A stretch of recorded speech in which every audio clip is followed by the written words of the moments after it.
Welcome back to Still a Part of Us. We are so grateful that Stephanie has joined us for to tell her birth episode of her son Sebastian, and grateful that she's willing to chat with us a little bit more about what her journey after his birth has been like. So, Stephanie, thank you again so much for coming on and chatting with us. I would encourage you to listen to her birth episode because it is heart wrenching.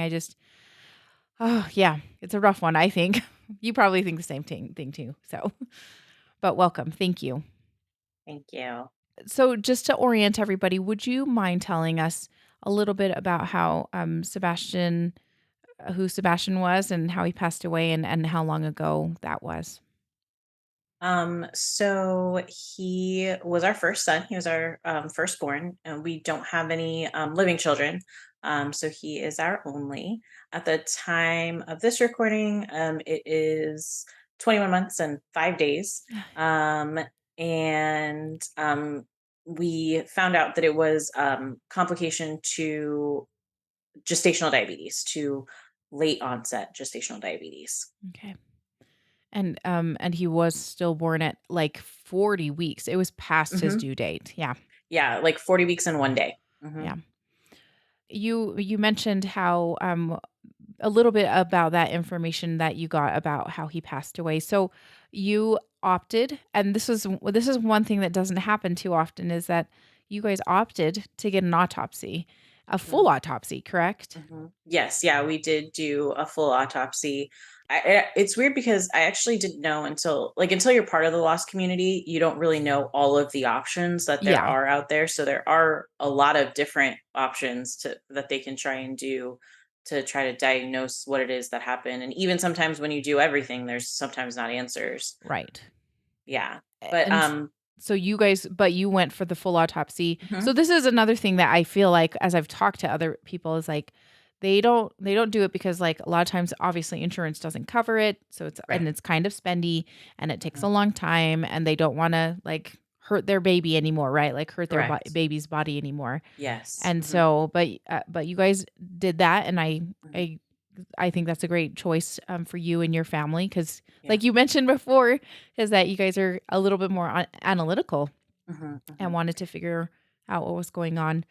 Yeah. Um, in the birth episode, you guys had you and your doctor really were looking at all the data that was already present, even Mhm. when you guys found out, and Yeah. there was kind of maybe some thought that you there was maybe some complications with the PCOS and Mhm, not taking metformin, your blood sugar being very, very high. mhm. And so tell me when you guys finally got the autopsy results back and what was the conclusion from Um, that? yeah, so we got them back just after Christmas. Like it was just after the first of the year. Okay. And my doctor, we got the results, and of course I immediately read through them, and then Yeah. my husband read through them as well. But my doctor had set up a time, she gave me a call. It was actually not my normal OBGYN, but the OBGYN that delivered Sebastian. Oh, yeah. Okay. So she was very sweet and went through everything with me, and we all pretty much went line by line of the report, and it was semi comforting because he was perfect. He everything would have been a perfect baby boy. Yeah. They in the report it talks about the creases in his hands, which if the creases are not present could have been like a symptom or thing of Down syndrome, or Yeah. different things like that they're looking like. It was very detailed of to Right. look for all of these things, and he was perfectly typical, like the only thing, my placenta was in the 25th percentile, which Of now, size? yes, of size. Okay. So So that would like, be considerably smaller. correct. Okay. Yeah. Okay. So it was semi a contributing factor, but in talking like since, because we, have been talking and thinking about, conceiving again. Yes. And we've talked to a maternal and fetal medicine specialist. We've Mhm. met with them, and in normal circumstances with, an average sized baby, that's not necessary, like that's not the thing, like that's not a bad thing. It's certainly on the smaller side, but you can have a healthy baby Just from what fine. they're telling me. Okay. Exactly. However, that coupled with the fact that I had developed the gestational diabetes after I had already tested for it, Right. um, the rapid growth within that last month of the pregnancy, there was just a lot of factors working against him to Yeah. sustain him. Yeah. So not enough probably not enough nutrition from the Mhm, placenta, mhm. growth restriction, even though he was big, even though he's a big boy, Yeah. he was just not getting enough probably nutrition then from the placenta. Exactly. Yeah, Oh, okay. exactly. Because everything else came back very good. They did say there was, like, some clots in the umbilical cord, but it seemed like that happened after, like, Oh, there wasn't anything to lead them to believe that it was a cord issue or a cord yeah. accident. There was some calcification of the placenta, but that also could start to happen late in pregnancy. Gotcha. So there was nothing that stood out to them aside from this really just looks like these two kind of freak things happened at the same time in that last month of pregnancy. Oh. Yeah, it really was so interesting when you were like, "Oh yeah, 36 weeks, looked good, last scan, Mhm, doing so good, 6 pounds, yeah, maybe 8 pounds." Yeah, and just the fact that he grew so much because of mhm, that. mhm. I feel like that would actually give me a little bit more reassurance that Yeah. No, even and it though it's does. not the best news, but it also is just like he was perfect. Yes. Yeah, it does. And it's kind of like a thing like a mom moment, right? Like my Yeah, baby was perfect. I yeah, have evidence yes. that he In this was. paperwork right here. Yes. Um and then also just like in thinking about having, siblings for Yes, him, what are the things that we can try to look for to prevent? right. Because I do have, in being part of this, lost community and, going to support group meetings, having lost friends now, lost mom friends, some of them don't get to have those answers. Like they have Yeah, no idea what happened aside from that their baby's heart stopped. yeah, So, and then them, I don't know how, then them going and braving a second pregnancy or third yeah, pregnancy, what have you. yeah. I at least feel in some ways that there's things that I can try and control, like to get to live baby, you know? Yeah, exactly. You can kind of control some of the factors that Mhm. contributed to his, passing away. Yeah. Yeah, yeah. Yeah. Stephanie, you talked a little bit earlier about your, journey after you guys, lost Sebastian, and you talked about how you were surrounded by so much love and how much so many people seem to support you. Did that seem to continue the months after? In those first early months, because I do think those first early months are so hard and so terrible and devastating and, like, depression inducing. So I'm Mhm. curious how that grief period looked right after, and then also, like, what kind of support did you guys get, Yeah. afterward? So I would say in the immediate time after, it was incredible. Like Yeah. so many people were so loving and nurturing and wanted to help and support in any ways that they could. It is strange when you start to kind of see how quickly that will fall off and how Yes. quickly people won't want to talk about him or it Oh, anymore, like about the yes. loss or about your son. Right. Like, that part was kinda jarring and shocking because especially I feel like with us anyways, as we got further in our grief, we wanted to talk about him more. Like, Yeah. we were comfortable talking about him more. And like, "Oh, I wonder if he would do this," or, "I wonder if he would do that." And, you find as you get further down the road, less people are comfortable engaging with you in those conversations. And so Yeah. you kinda start to see who your real people are Yeah. and who is like, this probably isn't worth my energy or time. Right. And that can also lead to like like secondary grief of like, having to grieve some of those loss of Friendships and relationships. yes, Yeah. exactly. Yeah. That is Mhm, I yeah, that I you bring up a really good point because yeah, some of those couple of relationships we had that were pretty felt like pretty tight. We were pretty mhm, good terms and then changes because of mhm, the loss. And yeah, you do mhm. have that additional bit of grief that you get to deal with because you're like, "Oh, I can't talk to them anymore. They don't Yep. understand where I'm coming from anymore." Mhm. Yeah, exactly. But That's I rough. was really fortunate. Like I mentioned, my boss previously, like she, got everything taken care of for my leave and I didn't have to worry about anything. She continues to be a rock for me in that space. And actually for Sebastian's first birthday, she decorated the break room for me. Like she did ask permission, like she didn't just take it upon herself. Yeah. But so we had like a little first birthday for him and we had like a work family dinner and we all went and we um one of my coworkers bought like the lanterns, the paper lanterns that we Yeah. could light, Oh, and and she they bought, yeah. yeah, and we released them, and she actually bought a ton of them with the forethought of you can do this now, one for every year Oh, until you just run out of them. And yeah. I want to say there's like 10, there's more than 10. I want to say it's close to 20 or something. Like Yeah, it's a lot yeah. of them. That's cool. So yeah, it was really, really nice. And so those relationships, there's like everyone at work I would say that I work with currently is really supportive of it, but particularly three girls, like my boss and two other of my coworkers.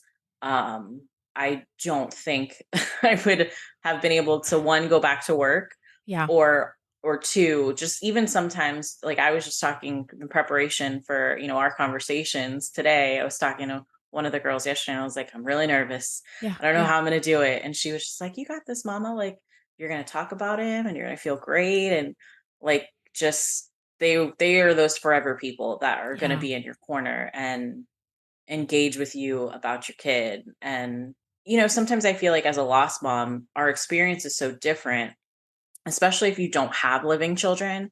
yeah. Like, you feel like you're not part of the mom group Right, sometimes. exactly. Because you don't have a physical evidence of a child Hmm. right there to say, Yeah. "I belong to your group." Yeah.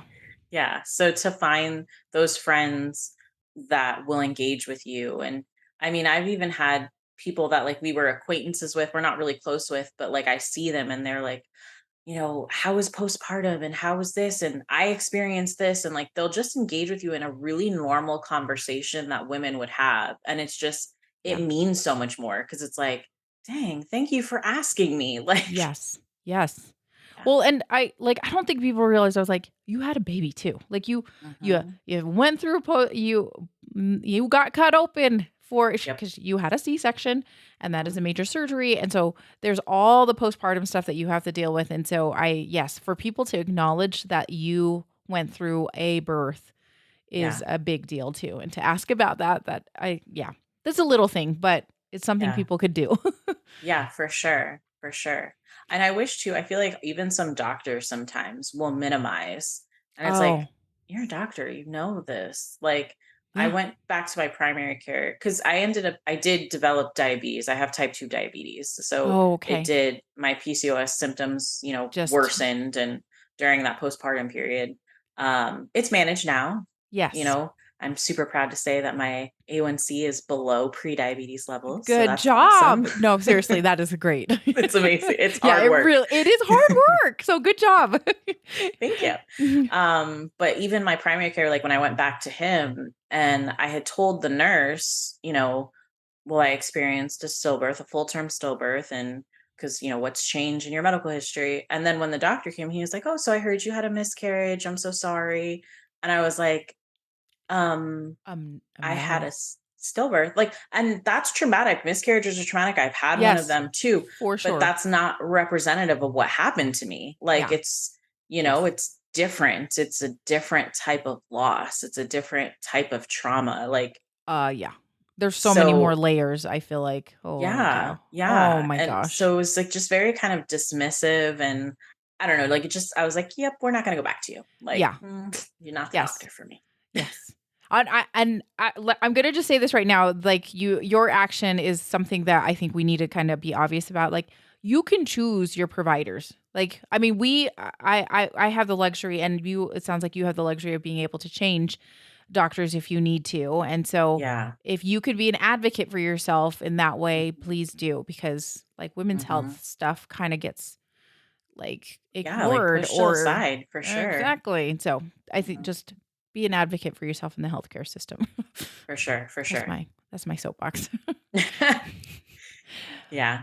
So I one question that I wanted to like delve in a little bit deeper. So you talked about how your boss, your manager gave you kind of worked out all the paperwork for your it was essentially disability, right? Like Yeah, it was leave, it was official leave. It wasn't maternity leave just because of the way the it looks on the HR bureaucracy side. works, yeah. Yes. But you also were able to take some time off. How long were you able to take after Sebastian's birth? Mhm. I was able to take 8 weeks off. Okay. So, well, 8 weeks, and then I also, because it was my child that died, I was able to take up to 2 weeks of bereavement. So in Oh. total, I was off for 10. Oh, that's Um, great.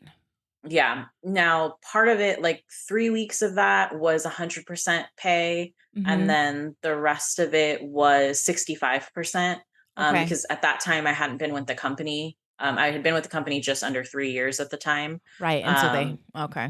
Right. Yeah. So I didn't qualify for full, but that was like just what we needed. Like that was okay. That would get us by. Like Okay. that was fine. And that was I was afraid it would be nothing, so Yeah. that was super helpful. And then I did, like, I could have taken PTO if I really needed to. Right. So I could have taken more time. And she before I came back, she and I'm pretty sure even my district manager was super supportive, and he was like, do you guys need to take more time? Don't feel like you have to be in a rush to come back. Like they were all very supportive of Yeah. making sure that I felt like I could mentally come back and, be okay. Yeah. That's so good. I when you see that supportive work situation too, when they value you as a person too, Yes. Yes. is huge. Like it is Mhm. so, so huge. Yeah. And then tell me about how when you actually came back, how did that look for you? Because there's always like this like tiptoeing like how is she going to be? That's the Yeah. way I experienced it. Like I think everybody was just worried that I'd be bursting into tears all the time or something like that. Right. So I'm Yeah. curious how that went for you. So I had really good advice. We went to a support group meeting. We started, I want to say in January. Like it was before I went back. It was a few days before I went back. That we went to our first support group meeting before I went back to work. Yeah. And a lot of the moms said that something that helped them was, and advice that they got, was to send an email or like a letter Oh, to your coworkers yeah. to kind of let them know like what is okay to ask, what is not okay to ask, like what your boundaries are going to be. Cool. um That is and so great. yeah. And so I thought that was amazing. Like it's like, oh yeah, like that would be great. So I drafted, a tech it was a long text message that I did in our group message. Mhm. And I, thanked everybody for their support, and, for the text messages and the calls, and let them know, I like talking about Sebastian, and you don't have to be afraid to say his name. I like to refer to him by name.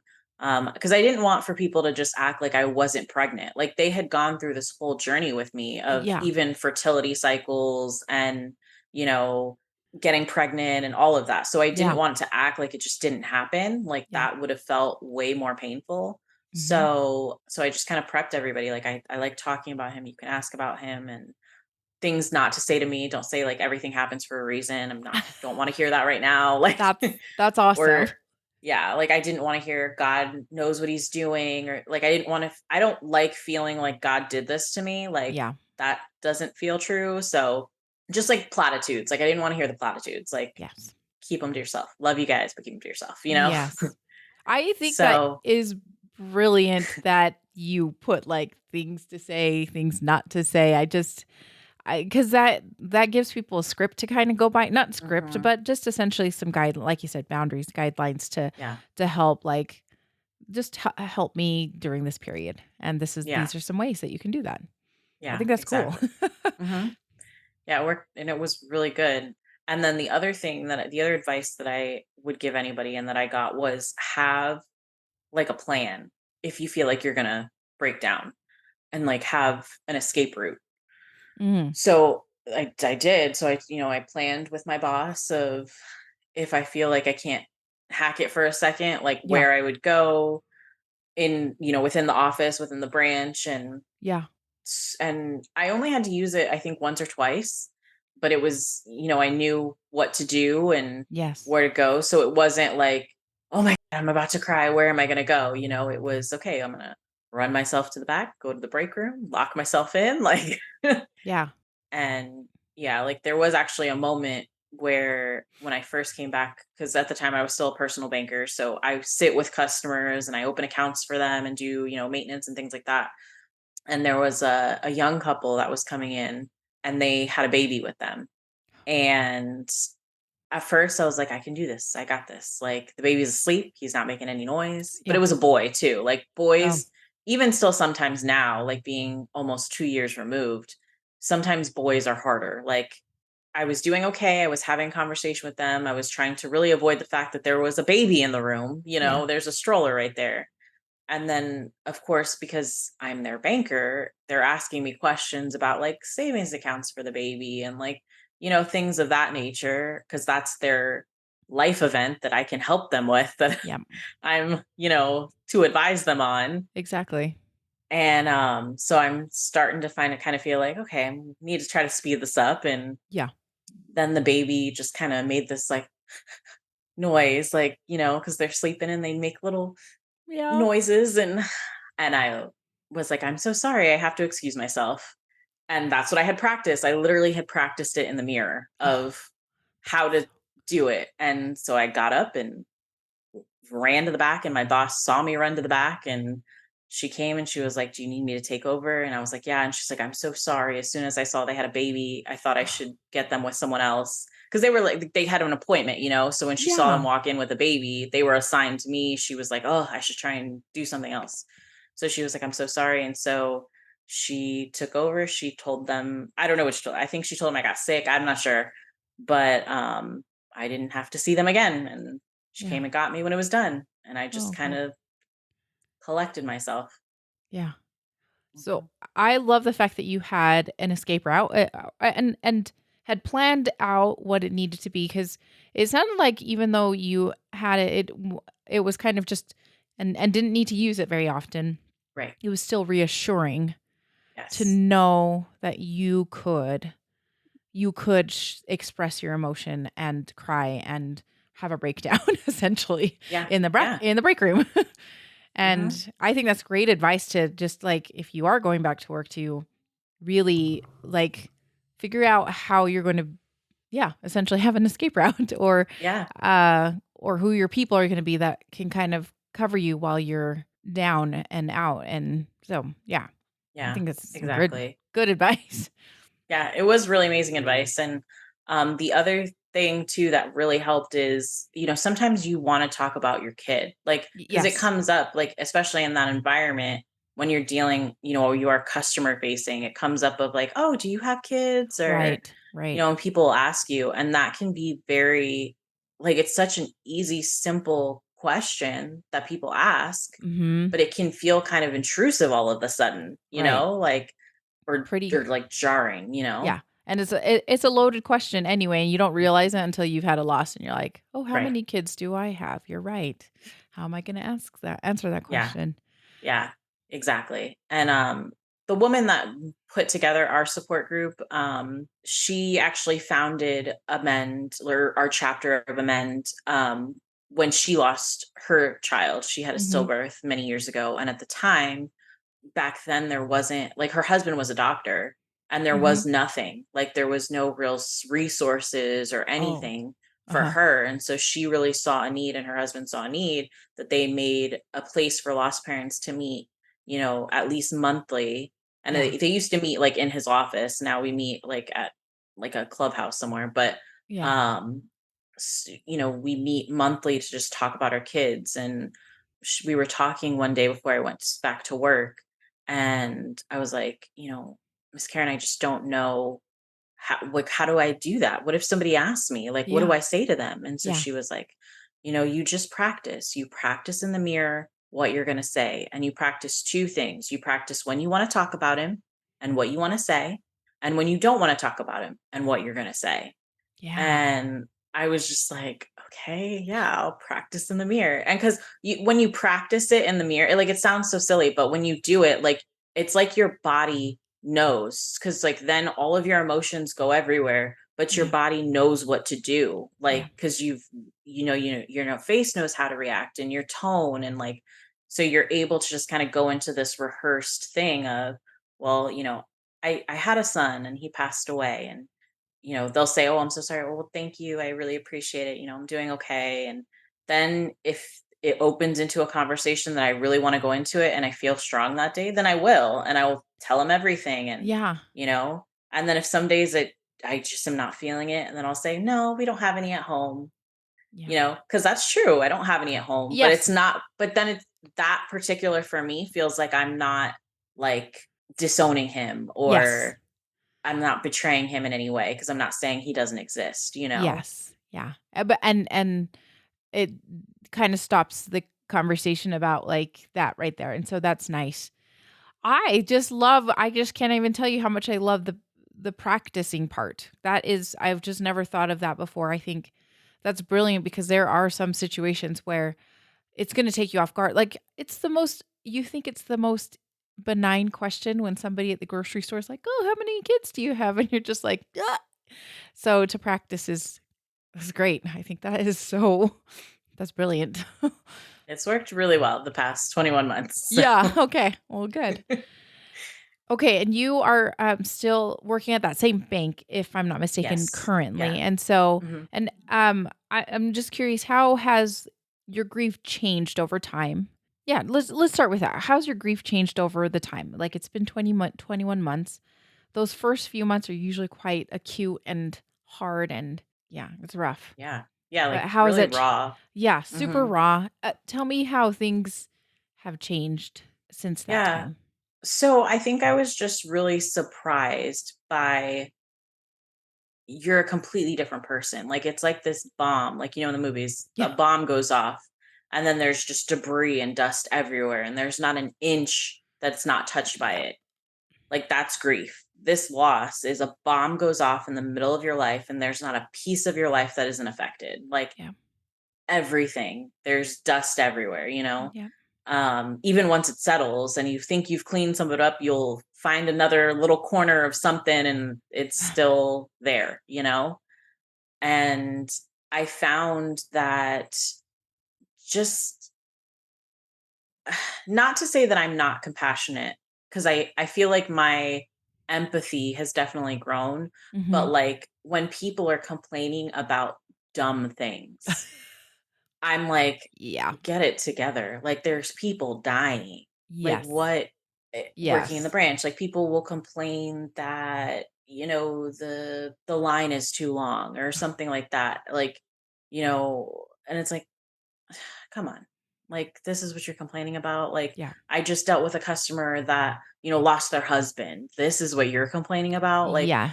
so those things, like it puts into perspective like what is actually terrible and what is just a really minor inconvenience, and like you have no excuse for being a terrible person. Yeah. Like Yeah. Yes, it is true. Yes, I completely agree because 'cause you're just like, "Come on, let's get it together." I mean, Mhm. stop being terrible to everybody Yeah. else. Yeah. And And I feel like too, like just in general, like since the pandemic and things, like people's patience for others is mm, just awful. Like I was yes, at the grocery store the other completely. day and I was getting a sandwich made. And there was this lady and she was freaking out on this girl for the way she was cutting the bread. Mm, Like she wasn't cutting the bread the right way. I'm not really sure what the right way is, because she seemed like she was cutting it just fine, but she was like, "Why would you do it that way? What who taught you to do that?" And I was like, "Why would you speak to someone that way? Like yeah. you have no idea what this girl is doing. Like what has this girl been through? Is she having a Yep, bad day? Is there yep, something going on at home? Is like and you're just treating her like she's so much like less than you, yep. is just nuts to me. Like, so that changed. I wasn't as emotionally aware of Mhm. things like that before the loss. Yeah, Like, I would just be like, okay, some lady's having a meltdown, whatever. Like, it didn't affect me as it does now. Like, now I'm just like, what is your problem? yeah. Like, you know? Calm So down. that definitely Uh, changed. yeah. Yeah. Yeah. The perspective is yeah, you kinda get a way different perspective of life and what's important and what's not important. Yeah. Oh, exactly. And then too, I think what's different is parts of I feel like my personality has changed. how so? Um, well, so I am the oldest of Okay. in my family of Oh, my yeah. brothers. I'm Mhm. also the oldest of all of my cousins. I'm the first grandchild, Mhm. like on my dad's side.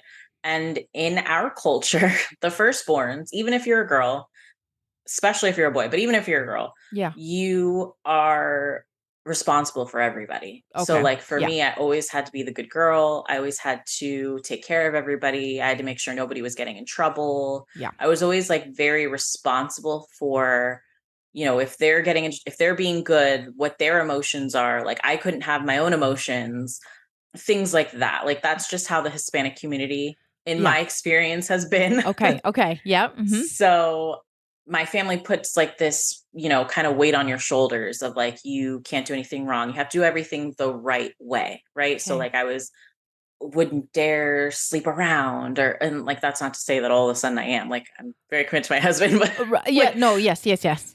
I But did there's everything the right expectation. way. Yeah. There's expectations Correct. as the firstborn. Yes. Yeah. Yes. So I set the example for everybody. I got married. We waited till we were financially stable to have Mhm. Mhm. children.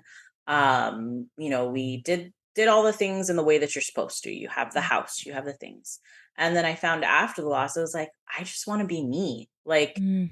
before we lost Sebastian, I had no tattoos Mhm. or like I minimal like ear piercing. Like I really felt, and some of it is perceived and some of it was actually said, but like I Mm. really felt like I had to be this example of exemplary, person. Yeah. And now it's just like, you know what?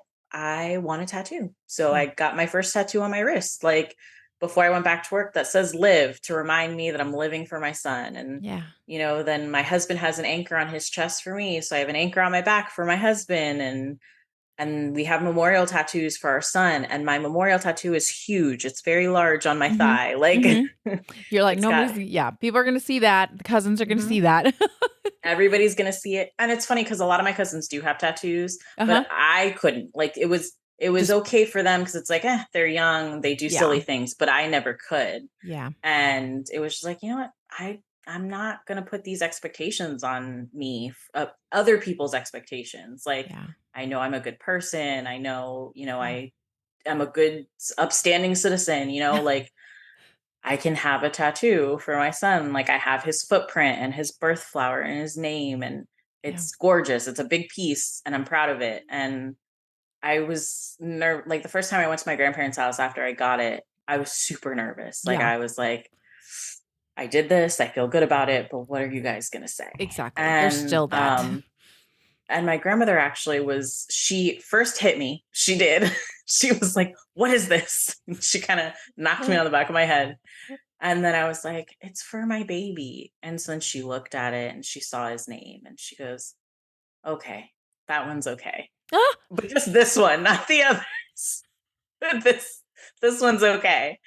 So she Ah. tried, but Yes. Yeah. so it was cute. I love her. But yeah, like I just decided like I no longer really care. Like, I'm not going to put myself in this box of I have to do this, this, and this. Like, I've got to live for me. And it was kind of freeing in a sense of I get to put those expectations on me.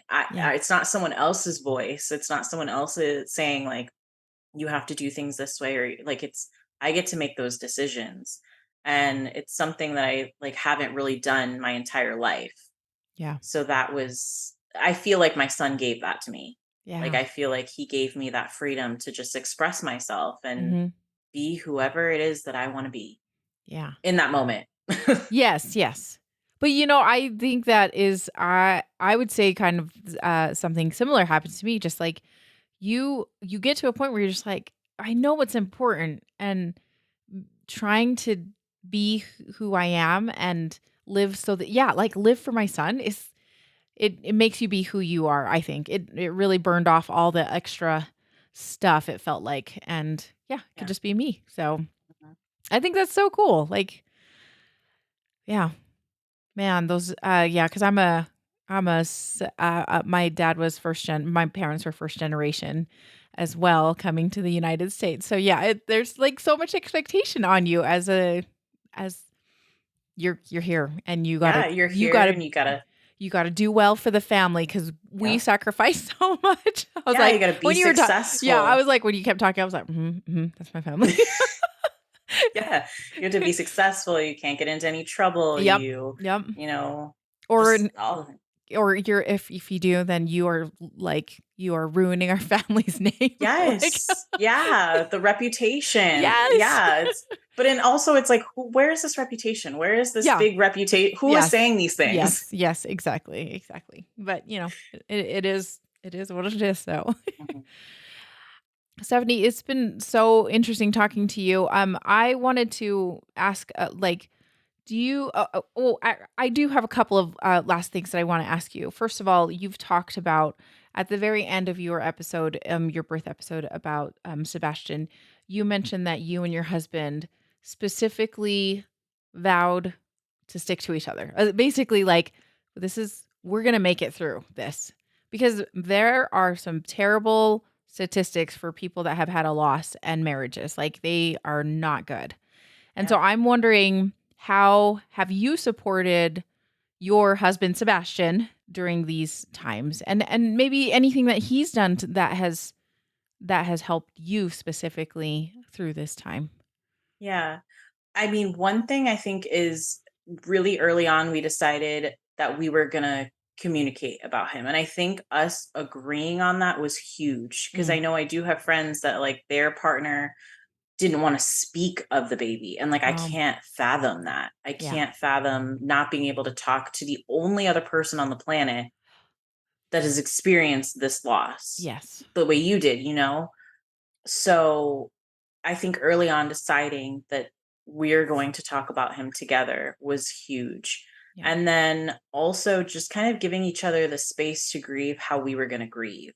Mhm. Um, I am not an emotional person in public at Mhm. all, but at home, when I feel safe, like I am very much like I'm going to cry and I'm Y going to need to be held and things like that. And he, I mean, I don't know. This is weird to say thankfully, but like just due to other things that have happened in my life, like he's always been that person for me Mhm. of like he's already had to hold me through heartbreak of, different other Yeah. relationships in my family. And so I think he knew how to support me, but I think previously it was him trying to like fix it for me. And so I think he Mm. had to learn I can't fix it.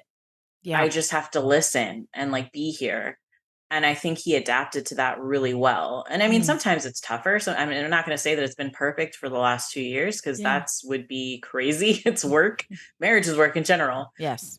But I think he's done really well at trying to do that. And then for me, and I think I still struggle with this and I'm trying to give myself grace, but unfortunately, he experienced a couple losses back to back, like with his mother and his grandfather, and then our Yeah. baby. So I try to be like, "Are you sure you're okay?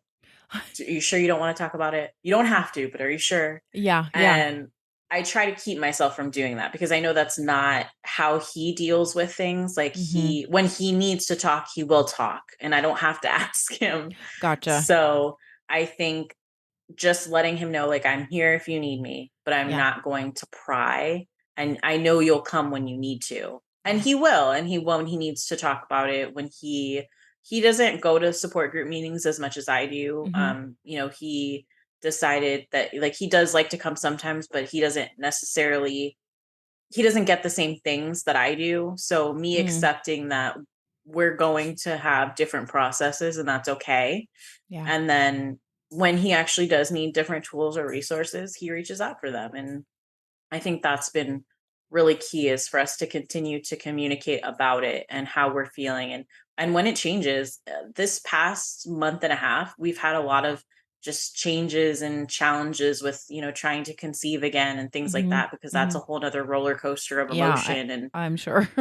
And it's just, different growing pains and we just talk through them and there's a couple of uncomfortable conversations and then we're okay because we know that at the end of the day it's us and it is going to be work sometimes, it is going to hurt Yes. sometimes, Yes. but it's from a productive place, it's not from a I don't know. I just like I hate when people say that like real love never hurts because I think that that's not true.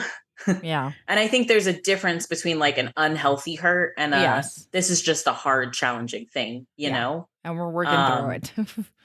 Yeah. yeah.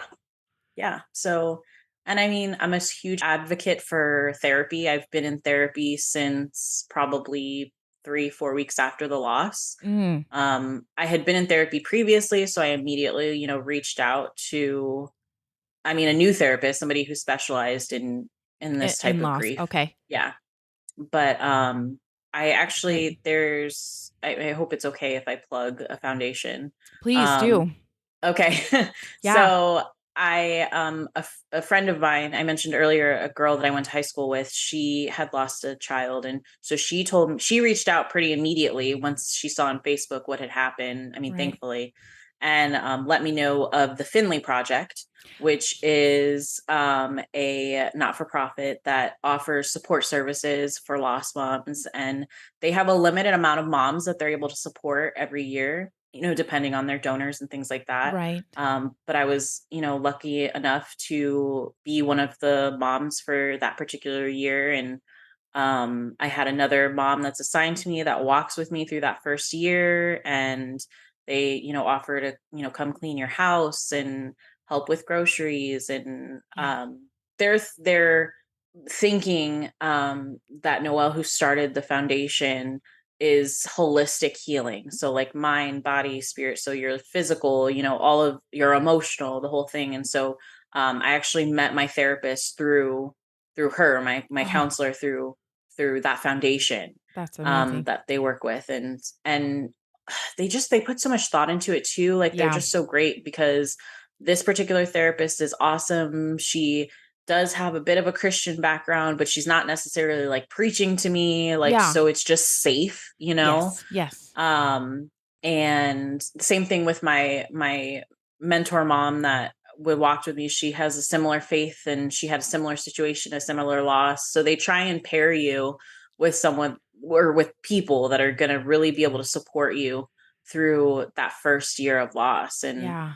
And it was amazing. And I continued to see my same counselor, so I still see her, to this day. And she's been super instrumental in just helping me work through everything. And all Yes. the secondary losses, and it triggers past trauma and things that you didn't think about, that you thought you were over, that you never didn't actually really process. And I feel Yeah. like this my loss of my son kind of brought me to my knees a little bit with like past traumas of things I never really reconciled, of like, yeah, you Right. don't get to keep pushing these down anymore. Like It's you're gonna time. deal with the stuff. Well, I was gonna say I loved your analogy earlier about the bomb going off and then you would find dust in the most random places months down the line. And I was like, yeah, that could be past trauma that is brought up because you were trying to clean out the dust from your son's loss, from your Yeah. son's death. And it was such a vivid picture to me that I just loved it because I was like, you're right.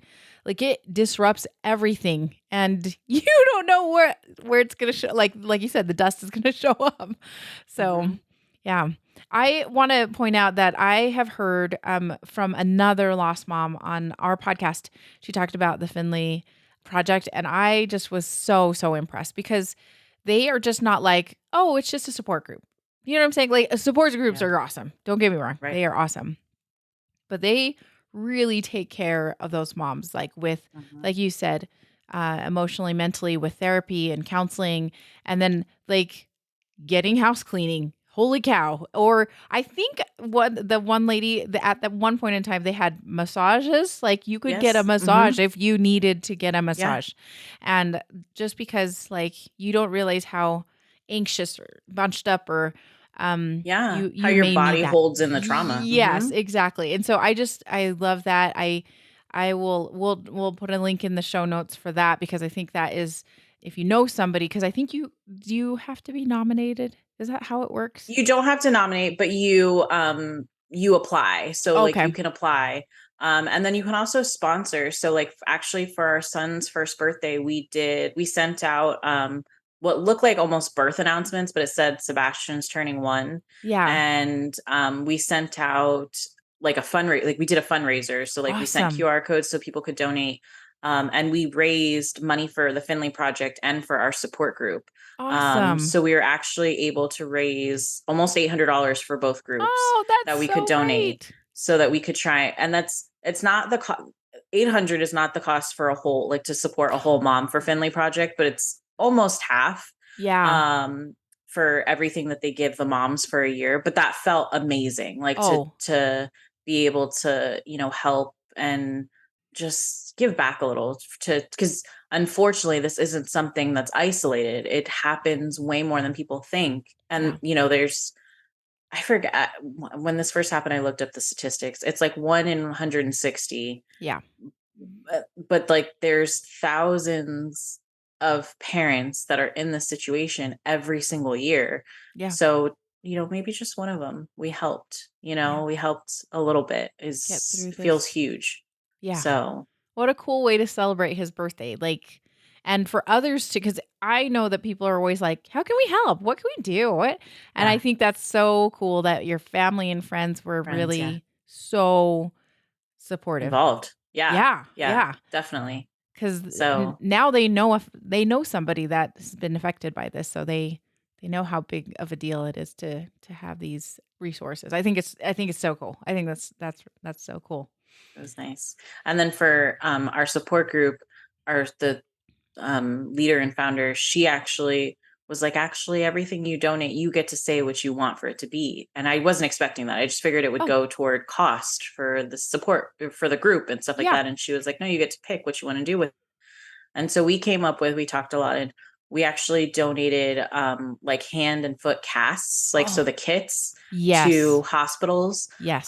so that moms and dads can, maybe spend some time with their baby, do that activity with their baby, Yeah. and then also have those, because I Yeah. don't have like a 3D Right. model. Like, I Y have the impression, but but I that's don't have it. like a 3D model of his little foot.